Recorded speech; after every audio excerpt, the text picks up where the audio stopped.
কোনো শিশুর যদি আপনার শরীরের স্বাস্থ্য চিকন হতে থাকে, শরীরের স্বাস্থ্য যদি আপনার সবসময় হীন হতে থাকে, তাহলে ফজরের নামাজের পরে পাক পবিত্র অবস্থায় আপনি কি করবেন, এই নকশাটি সুন্দরভাবে একটি পরিষ্কার পাতায় লিখবেন, লিখে তাবিজ বানিয়ে শিশুর ডান হাতের বাজুতে বেঁধে দিবেন। ইনশাআল্লাহ তাআলা আস্তে আস্তে শিশুর স্বাস্থ্য আবার আগের মতো হতে থাকবে। ঠিক আছে। অসংখ্য এরকম ভালো ভালো জিনিস আছে যেগুলা সব কিছু ইউটিউবে দেওয়া যাবে না। যদি কারো প্রয়োজন হয় তাহলে ইনশাল্লাহ আমাকে ফোন করতে পারেন, কারণ আমার আগের ভিডিওতে আমার নাম্বার দেওয়া আছে।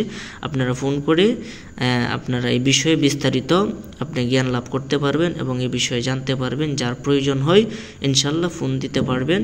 আর এটা আপনার জন্য উন্মুক্ত করে দিলাম, এটা আপনারা করতে পারেন। এটা লিখে শিশুর বাজুতে বেঁধে দিবেন।